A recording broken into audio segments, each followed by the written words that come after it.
I woke up at 5 in the morning to 18 inches of fresh snow blocking my driveway, and I knew if I didn't clear it before heading to work, I'd be stuck at home all day missing the biggest client presentation of my career. The snowblower roared to life in the pre-dawn darkness, its headlight cutting through the swirling flakes still falling from the black sky above my house in Naperville, Illinois. I had barely made it halfway down the driveway when I saw her marching across the street in her bathrobe and snow boots, her phone pressed to her ear, mouth moving a mile a minute. Sharon Patterson, the HOA president, stood at the edge of my property line, pointing at me like I was committing some heinous crime. I couldn't hear what she was saying over the engine noise, but I could read her lips well enough. She was calling someone, and given the way she kept gesturing toward me and my snowblower, I had a pretty good idea who. I killed the engine. "What's the problem, Sharon?" "The problem, Derek Morrison, is that it's 5 in the morning and you're operating heavy machinery in a residential neighborhood. This is a clear violation of the community noise ordinance. I've called the police."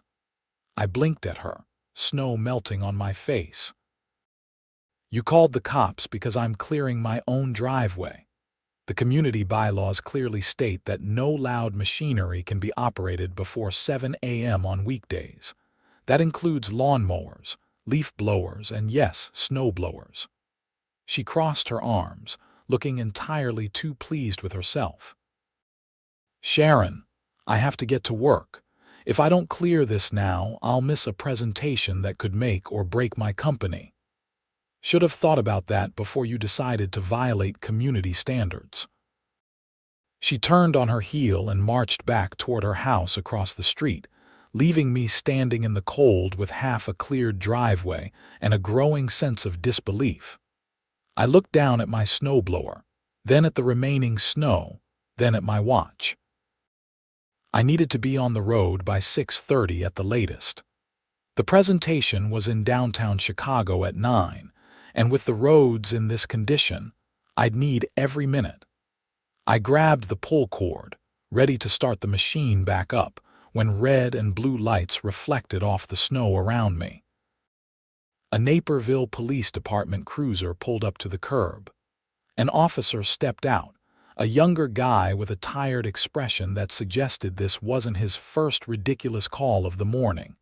He approached me with his hand resting casually near his belt. "Morning. I'm Officer Chen.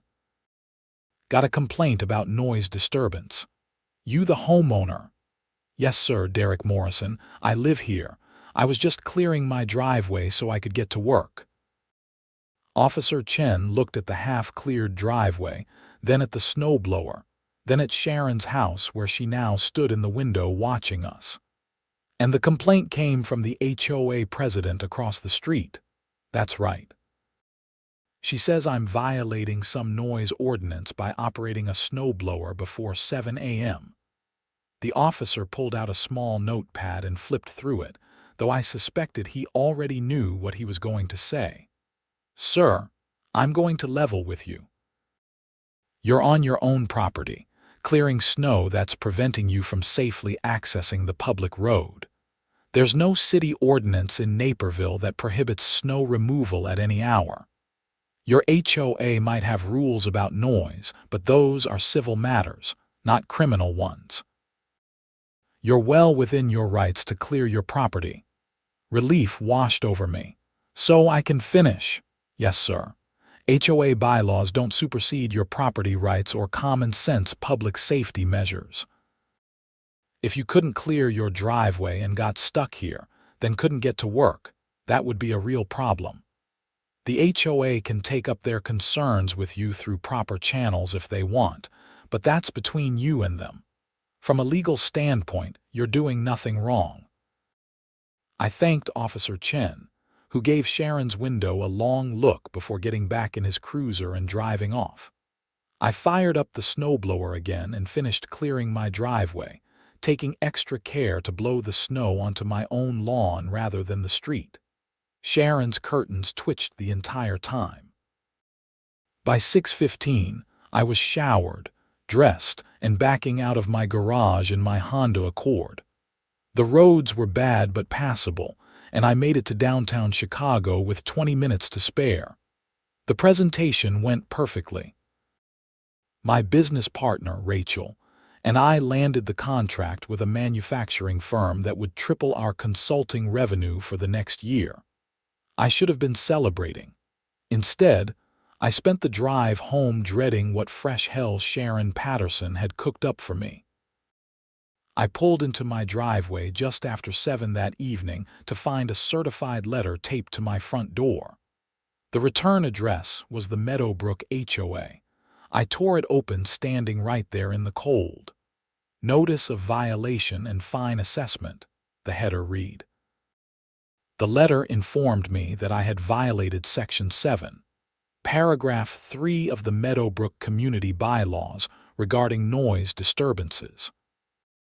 I was being fined $500, payable within 30 days, and warned that future violations could result in additional fines up to $2,000 and possible legal action. I crumpled the letter in my fist and went inside. My wife, Jennifer, looked up from her laptop at the kitchen table.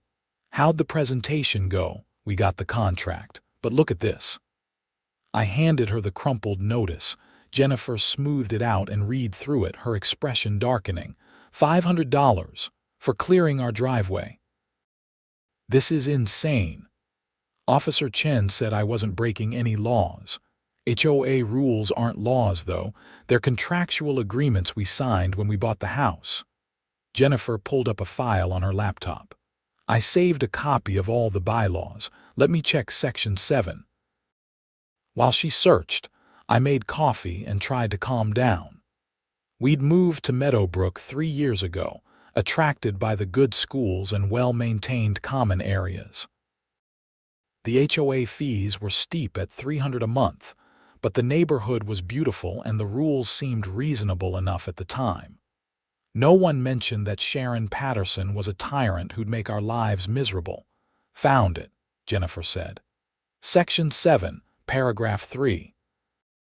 Residents shall not operate lawn maintenance equipment, including but not limited to mowers, trimmers, blowers, and other motorized tools before 7 a.m. or after 9 p.m. on weekdays, or before 8 a.m. or after 8 p.m. on weekends.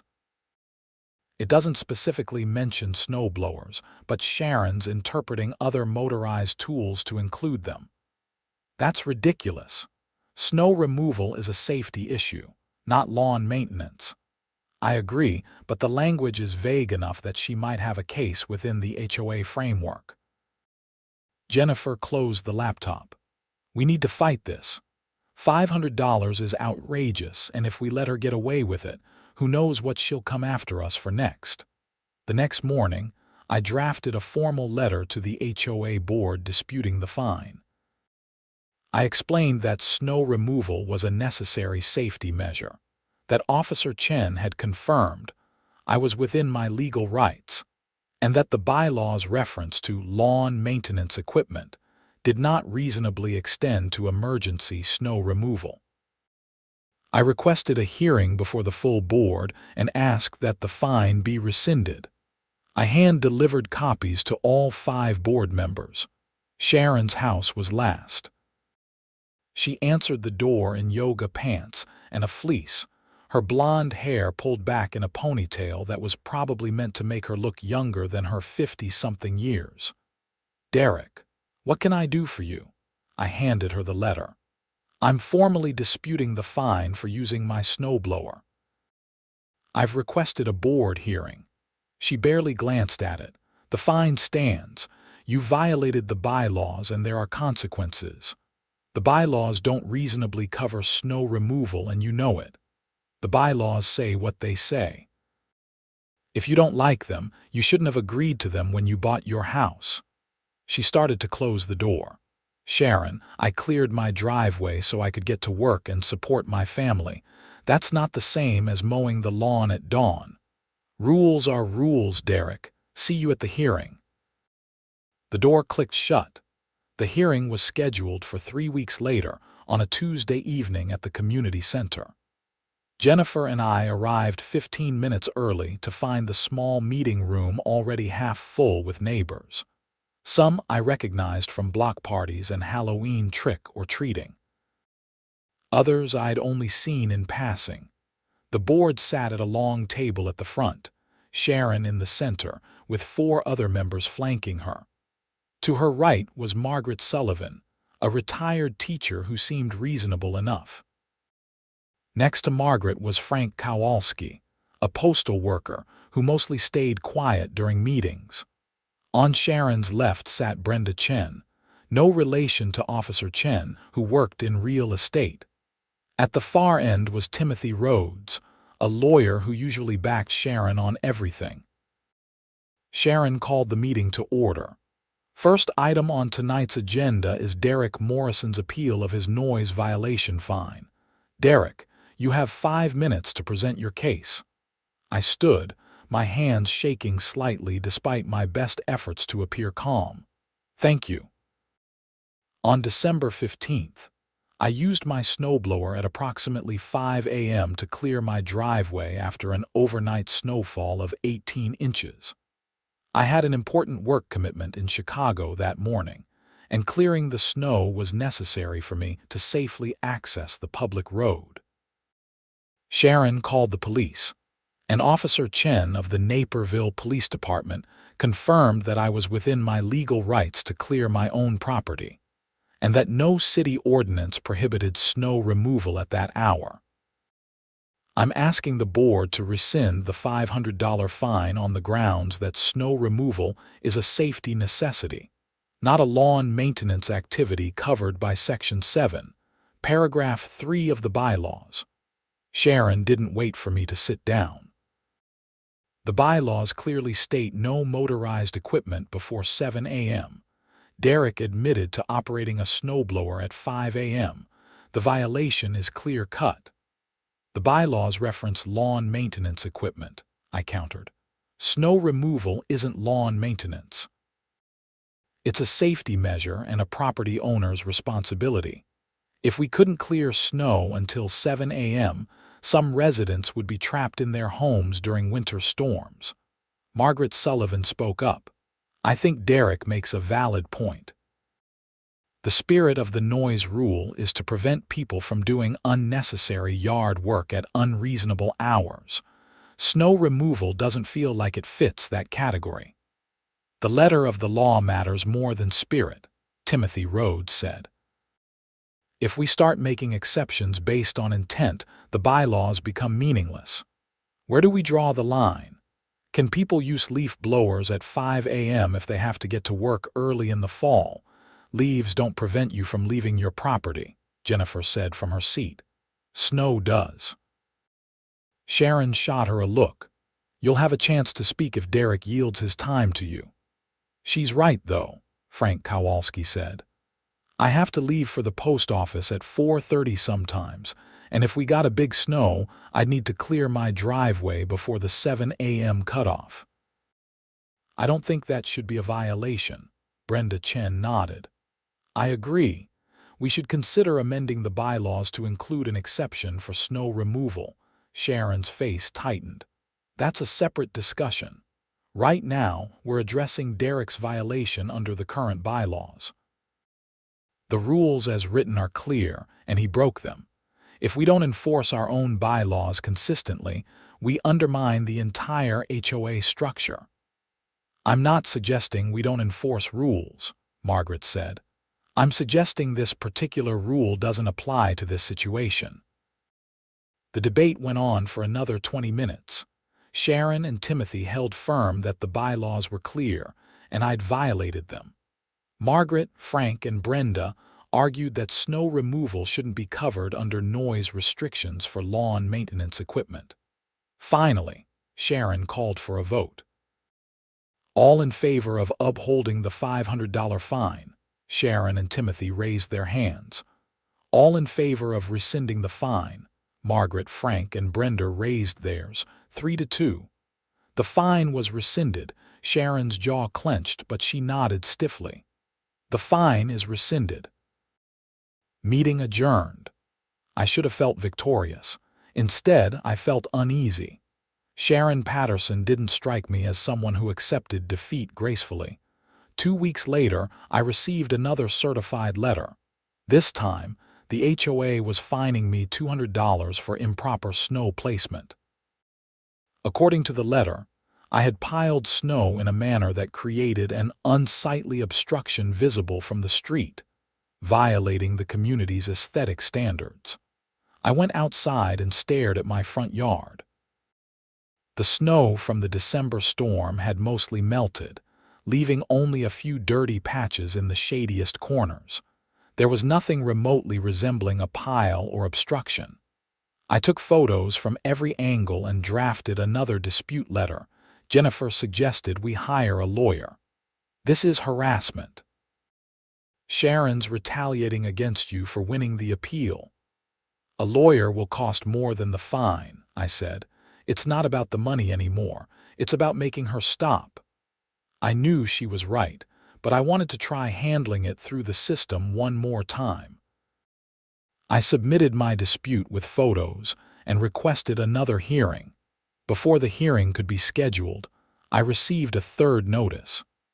This one cited me for unauthorized exterior modification because I'd hung Christmas lights without prior architectural approval. Never mind that half the neighborhood had Christmas lights up, including Sharon. I took photos of every house on our street with lights and included them with my dispute. Then came a fourth notice. My trash cans were visible from the street for more than 12 hours after collection. A fifth. My lawn hadn't been mowed to the required height. It was February, and there was snow on the ground. Jennifer found a lawyer named Robert Garrison who specialized in HOA disputes. His office was in downtown Naperville, a modest suite above a coffee shop.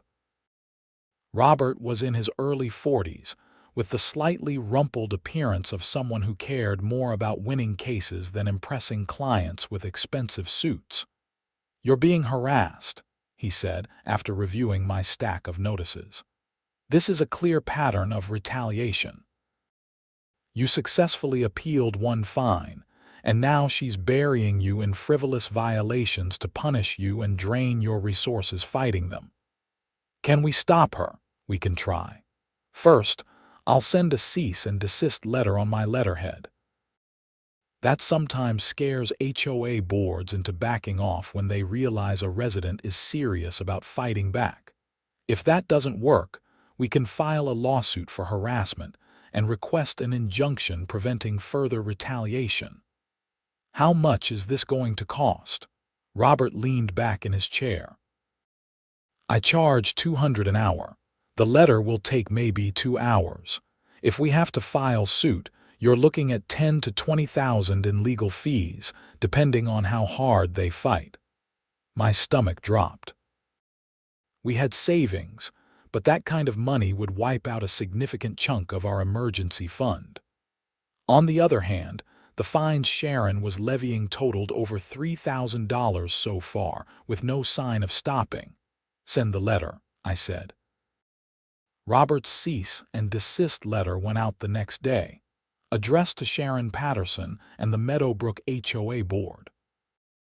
It outlined the pattern of frivolous fines, cited Illinois case law on HOA harassment and retaliatory conduct, and demanded that all pending fines be rescinded and no further violations be issued without legitimate cause.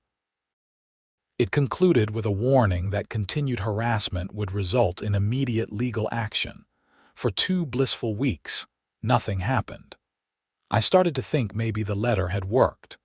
Then I came home from work on a Thursday to find a tow truck in my driveway, hooking up Jennifer's Subaru. I jumped out of my car. "What are you doing?" "That's my wife's car." The tow truck driver, a heavy-set guy in coveralls, handed me a work order. "Got a call from your HOA. Says the vehicle is abandoned and needs to be removed." "Abandoned? My wife drives it every day. Just doing my job, man." "Take it up with whoever called us." Jennifer came running out of the house.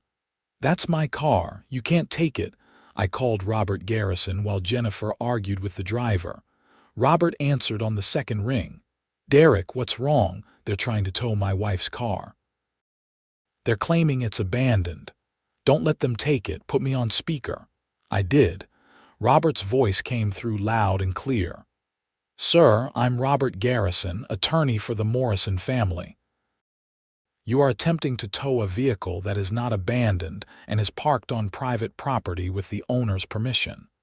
If you proceed, you'll be liable for conversion and theft. I suggest you unhook that vehicle immediately." The driver hesitated, then pulled out his phone and called someone. After a brief conversation, he shook his head and started unhooking the Subaru. "This is on your HOA, man. They said it was abandoned." After he left, I called Sharon. She didn't answer. I left a voicemail that probably wasn't as professional as it should have been, then sent an email to the entire HOA board documenting what had happened. Margaret Sullivan called me back within an hour. "Derek, I just saw your email. I had no idea Sharon called a tow truck. The board never authorized that. How can she just do things without board approval? Technically, the president has authority to address immediate violations. Sharon's arguing that an abandoned vehicle is a safety hazard and she had the right to act quickly. Margaret, my wife, drove that car to the grocery store 3 hours before the tow truck showed up. It has current plates and registration. Sharon knows it's not abandoned." Margaret sighed. "I believe you. I'll talk to the other board members. This has gone too far." That evening, I received emails from both Frank Kowalski and Brenda Chen expressing their concern and promising to address Sharon's behavior at the next board meeting. Timothy Rhodes, predictably, sent nothing. The next board meeting was even more packed than the last one. Word had spread through the neighborhood about my situation, and apparently, I wasn't Sharon's only target. 3 other homeowners stood up during the open comment period to share their own stories of frivolous fines and harassment. Tom Bradley, who lived 2 streets over, had been fined for parking his work van in his driveway overnight, even though the bylaws only prohibited commercial vehicles from being parked on the street. Lisa Hernandez had been cited for having a garden gnome in her front yard that supposedly violated aesthetic standards, despite similar decorations being present on other properties. Michael Foster had received 4 separate fines in 1 month for violations ranging from mailbox paint color to the height of his deck railing, none of which had been issues in the previous 5 years he'd lived there. All of them had one thing in common. They'd voted against Sharon in the last HOA election or challenged her on some issue. Margaret Sullivan finally spoke up. "Sharon, this is a problem. We're losing the trust of the community. People feel like they're being targeted unfairly." "People need to follow the rules," Sharon said. "I don't target anyone. I enforce the bylaws equally." "That's not true," I said, standing up. "Half the neighborhood has Christmas lights without architectural approval, but you only fined me. Multiple people have decorative items in their yards, but only Lisa got cited. You tried to tow my wife's car on the basis that it was abandoned when it clearly wasn't. This isn't enforcement. It's revenge." Sharon's face flushed. "You're out of order. Sit down." "No, he's not," Frank said. "This is the open comment period. He has the floor. I've kept records of every interaction I've had with this HOA since the Snowblower incident," I continued. "My lawyer has reviewed them and believes we have grounds for a harassment lawsuit. I don't want to sue. I just want to live in my house and follow reasonable rules. But if this continues, I'll have no choice." Timothy Rhodes leaned forward. "Are you threatening the board?" "I'm stating facts. Sharon has issued 9 separate violation notices to me in the past 6 weeks. My lawyer believes that constitutes a pattern of harassment and retaliation.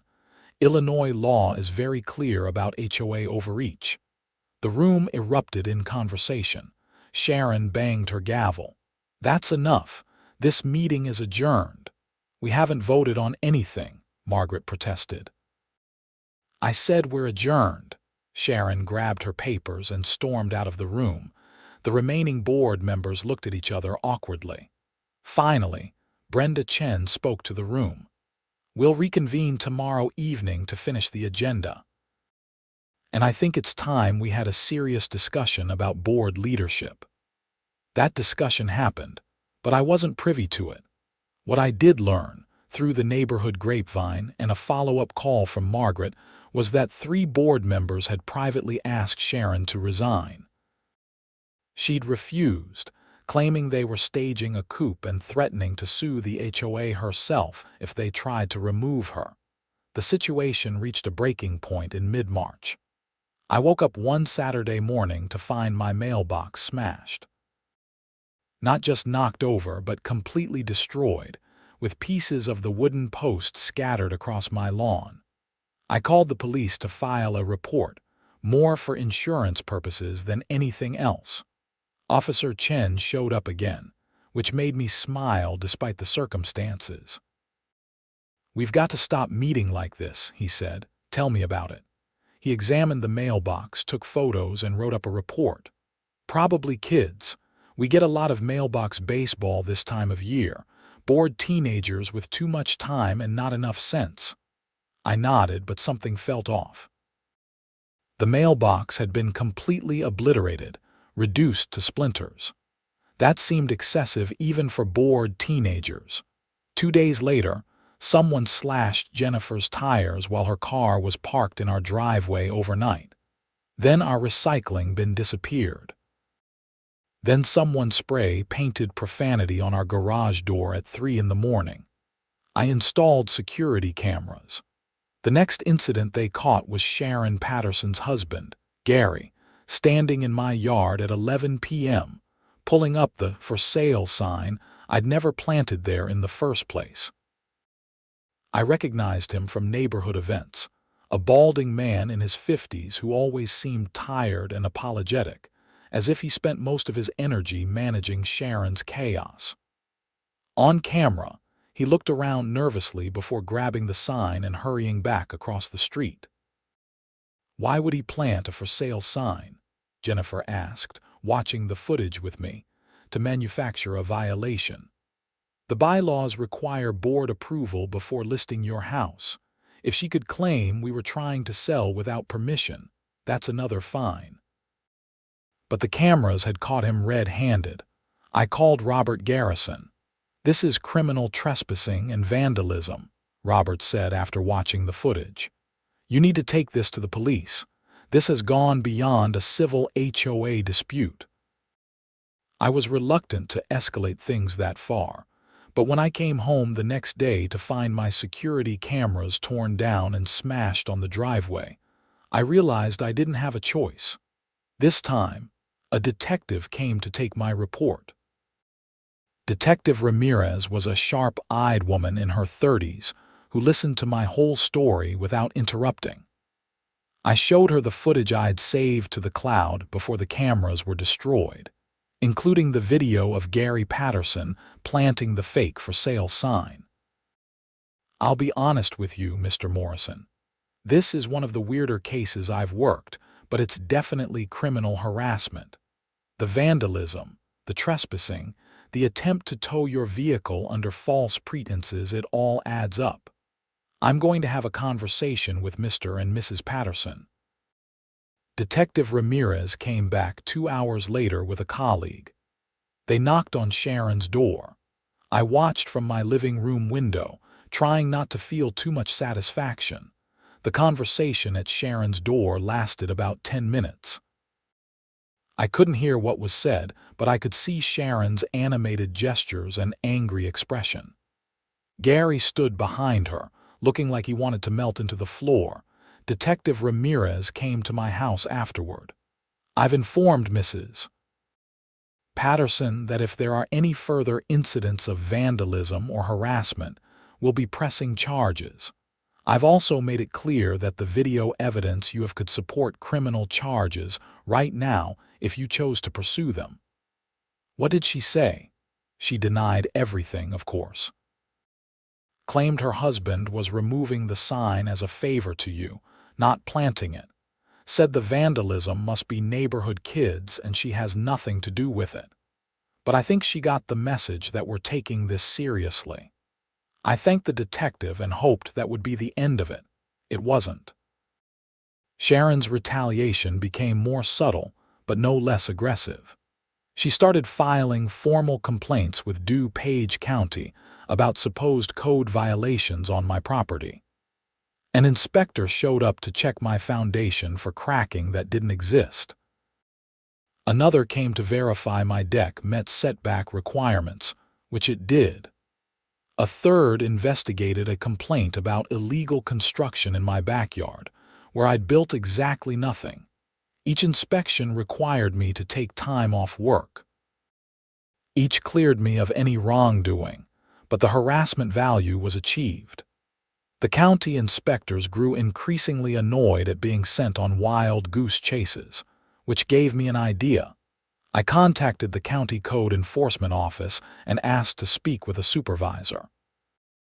I explained the situation, provided documentation of the frivolous complaints, and asked if there was any recourse for misuse of the inspection system.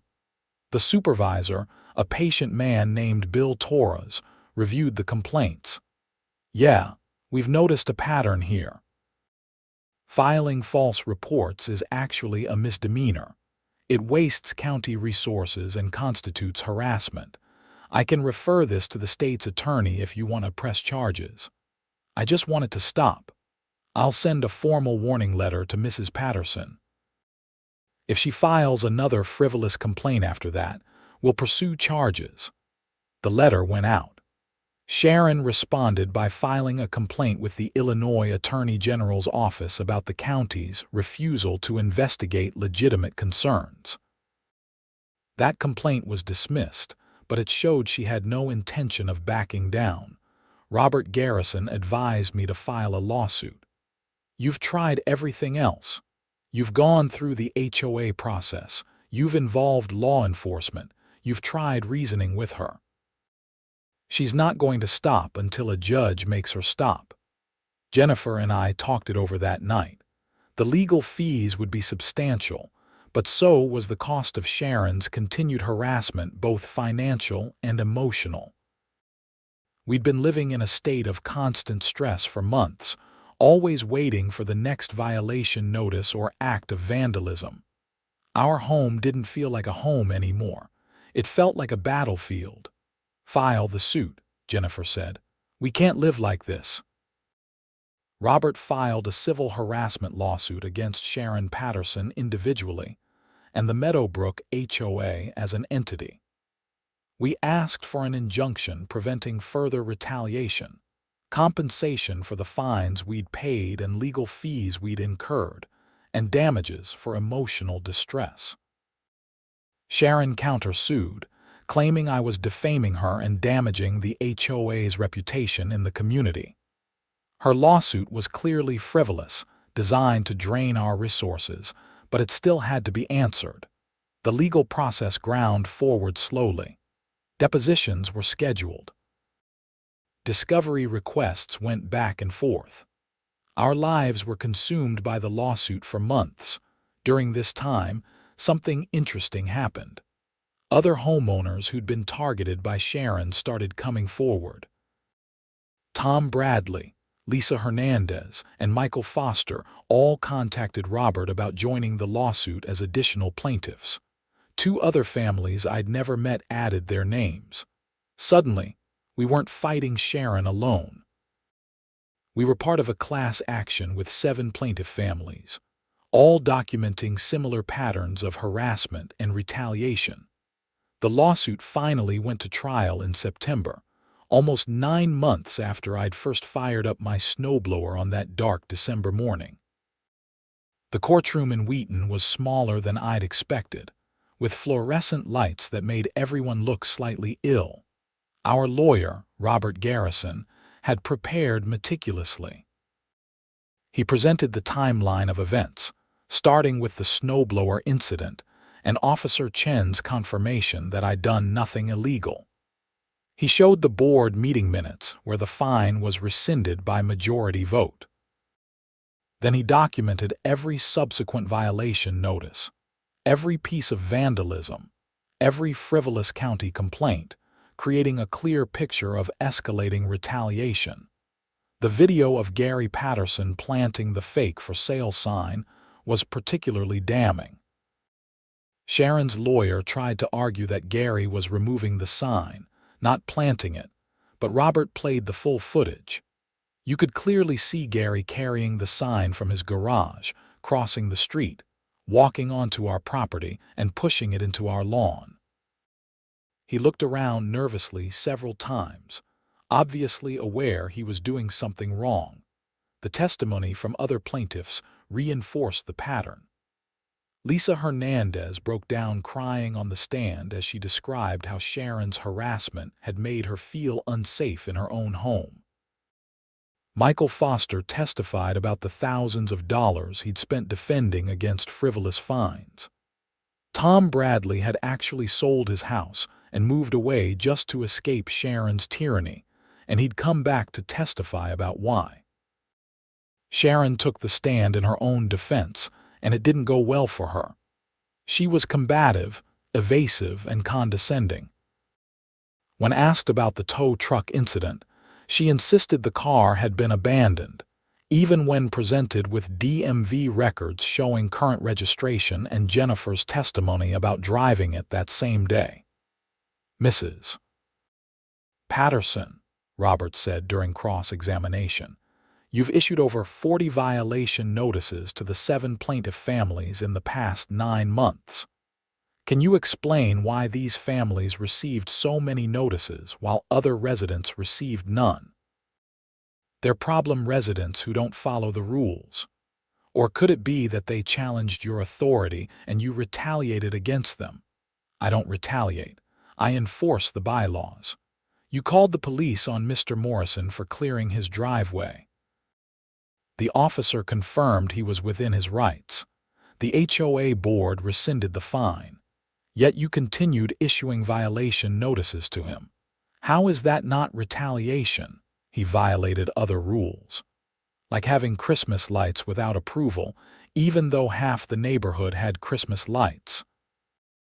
The others submitted approval requests. Robert produced a stack of documents. I have the HOA's architectural approval records for last December. Only 3 families in the entire neighborhood submitted requests for Christmas lights. Yet only Mr. Morrison was fined. Can you explain that? Sharon had no good answer. She flustered and stammered and finally said, I must have noticed his first. The judge, a stern woman in her 60s named Judge Patricia Walsh, didn't look impressed. Gary Patterson's testimony was even more damaging. Sharon's lawyer had tried to keep him off the stand, but he'd been subpoenaed. Under oath, he admitted that Sharon had asked him to plant the for sale sign to create a violation. He looked miserable the entire time, avoiding his wife's glaring eyes. Why did you agree to do it? Robert asked gently. Because Sharon was furious about losing the vote on the snowblower fine. She said Derek Morrison needed to learn his place. I tried to talk her out of it, but he trailed off. But what, Mr. Patterson? But Sharon doesn't take no for an answer. It's easier to just do what she says. The trial lasted 3 days. Closing arguments happened on a Friday afternoon. Robert laid out our case methodically, connecting each piece of evidence into a clear narrative of harassment and abuse of power. Sharon's lawyer argued that we were simply residents who didn't want to follow rules and were trying to destroy a volunteer who worked hard to maintain community standards. Judge Walsh took the case under advisement and said she'd issue a ruling within 30 days. Those 30 days were the longest of my life. Jennifer and I tried to go about our normal routines, but the uncertainty hung over everything. We'd spent nearly $15,000 on legal fees. If we lost, we'd be out that money plus potentially liable for Sharon's legal fees if the judge found our suit frivolous. The ruling came down on a Wednesday morning in early October. Robert called me at work. We won on everything. I had to sit down. Everything.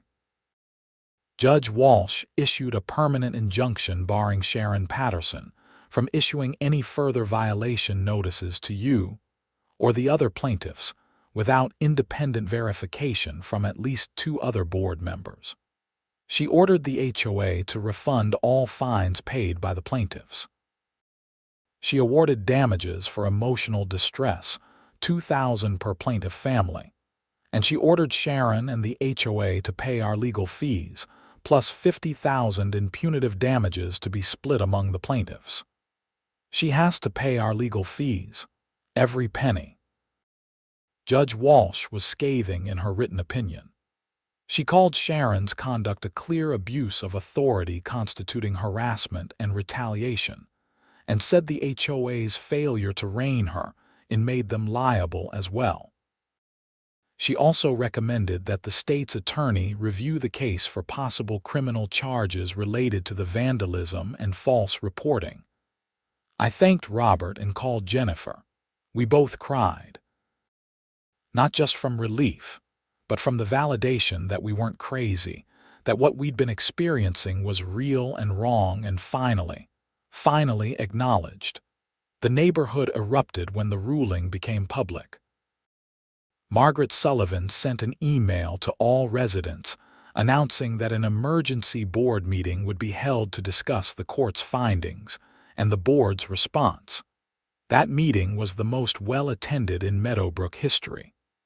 People stood along the walls because there weren't enough chairs. Sharon sat at the board table looking like she'd aged 10 years. Gary sat in the back corner, staring at his hands. Margaret called the meeting to order.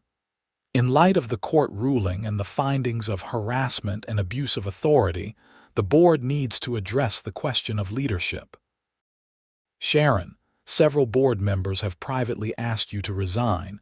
I'm now asking you publicly. Will you step down as president? No, Sharon said. This ruling is wrong. We're going to appeal. With what money? Frank Kowalski asked. The HOA's insurance doesn't cover intentional harassment. That $50,000 in punitive damages comes out of the HOA treasury, which means special assessments for all the homeowners. You're going to make everyone in the neighborhood pay for your vendetta. It's not a vendetta. I was doing my job. You called the cops on a man for clearing his driveway, Brenda Chen said. You tried to tow someone's car. You filed false police reports and county complaints. That's not doing your job. That's harassment, and a judge agreed. The other residents started shouting. Some supported Sharon, claiming we'd undermined the HOA's authority, and now the neighborhood would descend into chaos without enforcement. But most were angry that Sharon's actions were going to cost them money and had destroyed the community's reputation. Timothy Rhodes tried to defend Sharon, arguing that the board needed to stick together, but even he seemed half-hearted about it. Margaret finally called for a vote of no confidence. It passed 4-1 with only Sharon voting against it. The board has voted. Sharon, you're removed as president effective immediately. I'm assuming the role temporarily until we can hold elections next month. Sharon stood up, her face red. You can't do this. I'll sue you all. You're welcome to try, Margaret said calmly. But I'd suggest you talk to a lawyer first about whether you want to rack up more legal bills you can't win. Sharon grabbed her purse and stormed out. Gary hurried after her. I never spoke to either of them again. 2 weeks later, a for sale sign appeared in front of Sharon's house.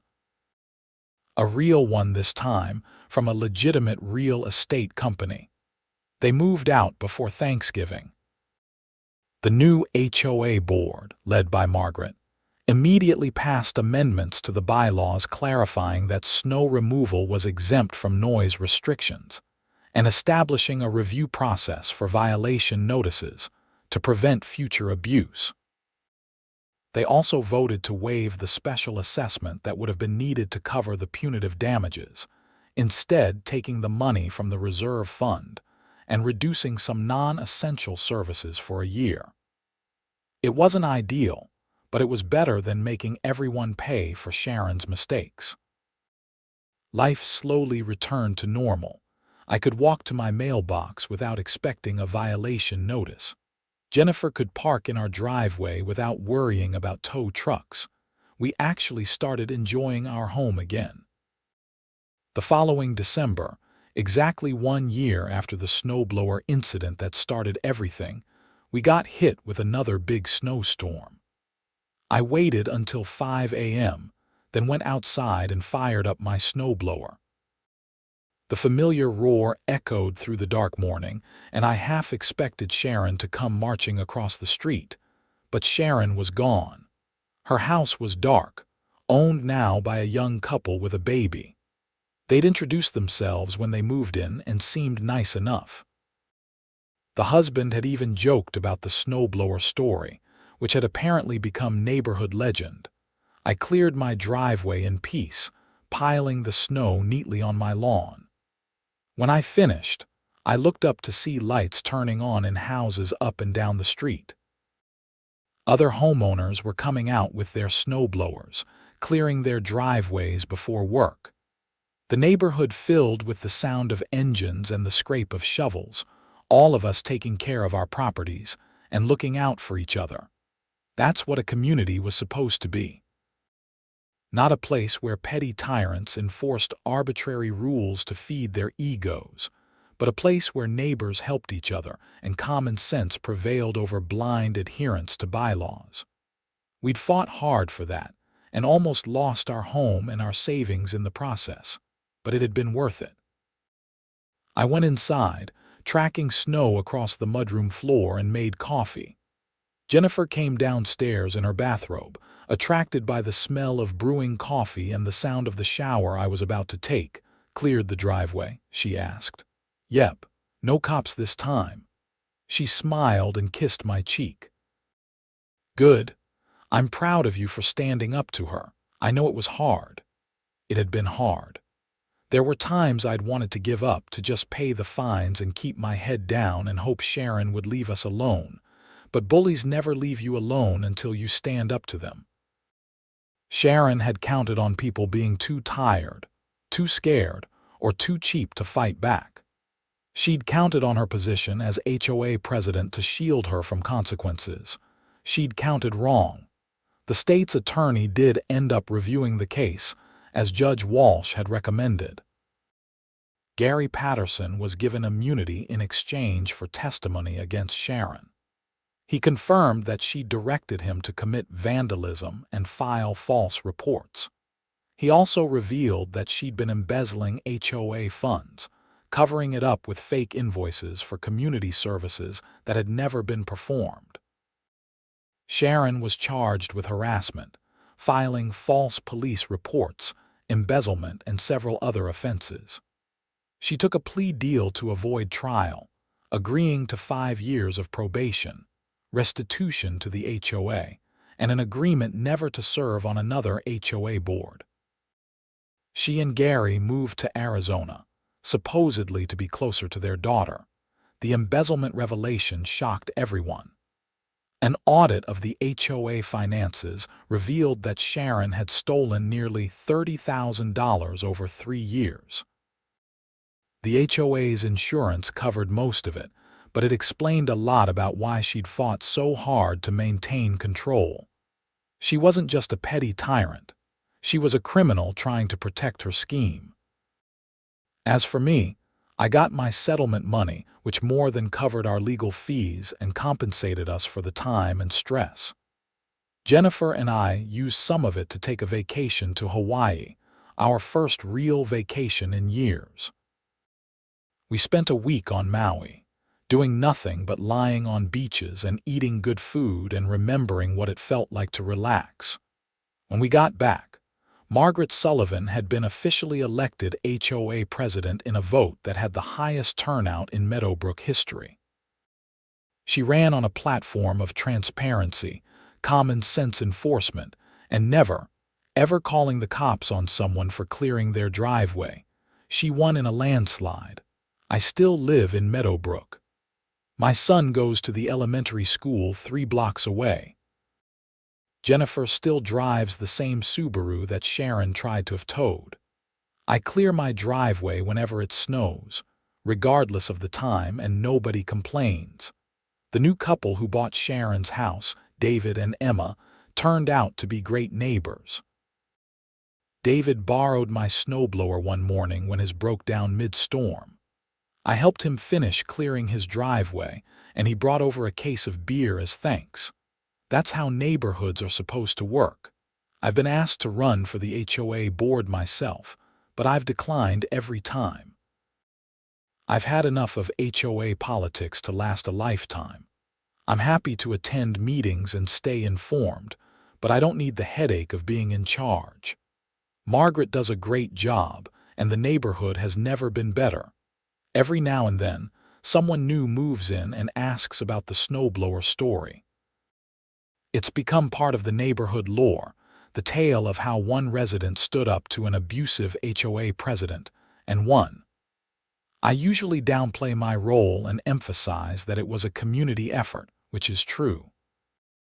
Without Tom Bradley, Lisa Hernandez, Michael Foster, and the others who came forward, the lawsuit might not have succeeded. Without Margaret, Frank, and Brenda pushing back from inside the board, Sharon might have maintained her power. It took all of us to fix the problem. But I'm proud that I stood up when it mattered. I'm proud that I didn't just pay the fine and move on, even though that would have been easier. I'm proud that I trusted Officer Chen when he said I was within my rights, and that I didn't let Sharon's bullying tactics intimidate me into submission. Most of all, I'm proud that my son is growing up in a neighborhood where standing up for what's right is valued, where the rules exist to serve the community rather than the other way around, and where you can clear your driveway at dawn without fear of retaliation. That December morning when I started my snowblower at 5 a.m., I had no idea I was starting a 9-month battle that would involve police, lawyers, judges, and ultimately reform an entire HOA. I just wanted to clear my driveway and get to work, but sometimes that's how these things start.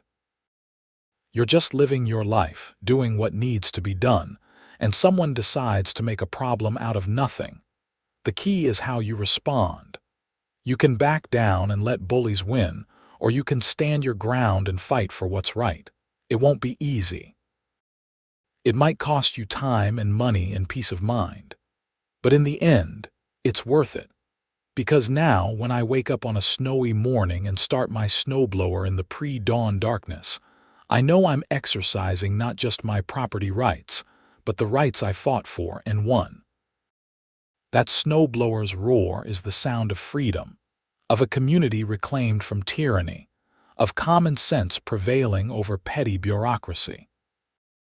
And if you listen closely on those cold December mornings in Naperville, you can hear snowblowers all across Meadowbrook starting up at 5 a.m., 4 a.m., whenever people need to clear their driveways. Because we're not afraid anymore. We know our rights, and we're not afraid to exercise them. Sharon Patterson tried to make me afraid. She tried to use the HOA as a weapon to punish anyone who dared challenge her authority. She failed, not just because she lost in court, but because she lost the community. She lost people's trust, their respect, and ultimately her position. The last I heard, she was living in a retirement community in Scottsdale with strict HOA rules. I couldn't help but laugh when I heard that. Maybe she'd learn what it felt like to be on the other side of overzealous enforcement. Or maybe she'd find a new board to terrorize. Either way, she wasn't my problem anymore. My problem these days is making sure I change the oil in my snowblower before winter, keeping an eye on the weather forecast so I'm not surprised by storms, and occasionally helping neighbors who need a hand clearing their driveways. Those are the kinds of problems I'm happy to have. Jennifer sometimes jokes that I should write a book about the whole experience. HOA horror stories, she suggests. You could help other people dealing with the same thing. Maybe someday I will. For now, I'm content to share the story when new neighbors ask, to vote in HOA elections, and to live my life in peace. The fight is over. We won. And that's enough. On the anniversary of that first snowblower incident, the neighborhood threw a block party. It was Margaret's idea, a way to celebrate the community coming together and moving past the Sharon Patterson era. People brought chili and cornbread and hot chocolate. Kids built snowmen in the common area. Someone even made a cake decorated with a fondant snowblower, which everyone found hilarious. Tom Bradley drove in from his new place in Indiana to attend. He pulled me aside at one point. "I want to thank you," he said. "If you hadn't fought back, I would have just moved and never said anything, but you showed me it was possible to win." "We all won," I said. "You, Lisa, Michael, everyone who came forward. Sharon only had power because people were too afraid to challenge her. Well, she doesn't have it anymore. That's what matters." We clinked our hot chocolate mugs and watched the kids play. My son was in the middle of a snowball fight with David and Emma's baby daughter, who was bundled up so thickly she could barely move. It was a perfect moment, the kind you want to freeze and preserve forever. That's what I fought for.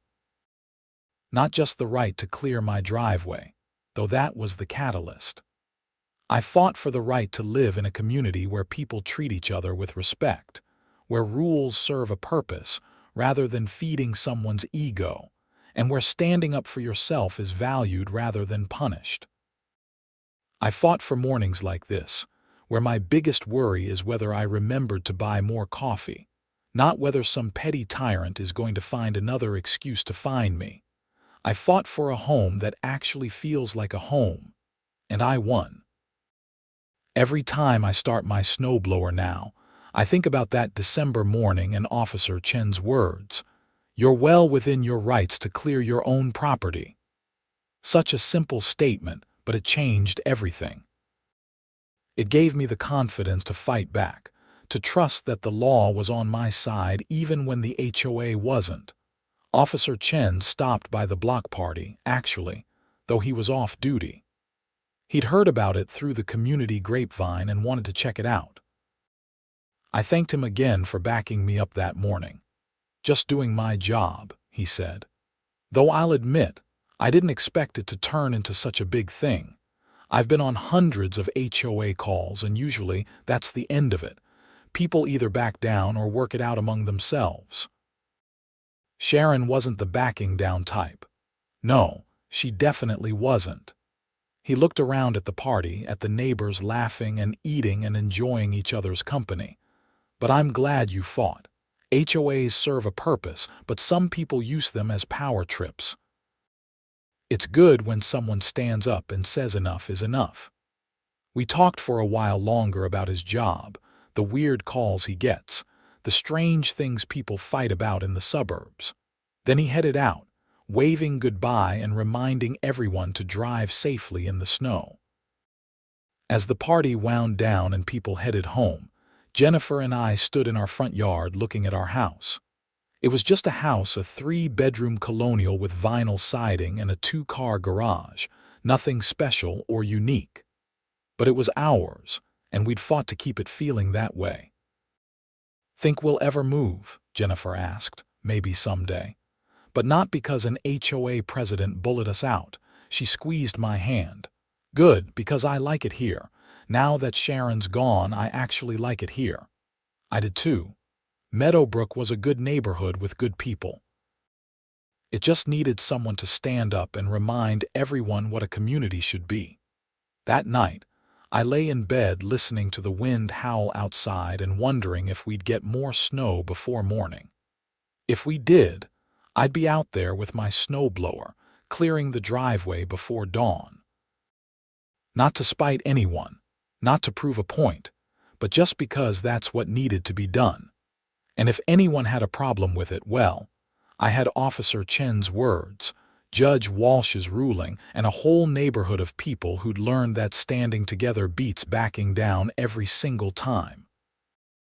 The snowblower story became my legacy in Meadowbrook, which is funny because I never set out to be known for anything. I was just a guy trying to get to work.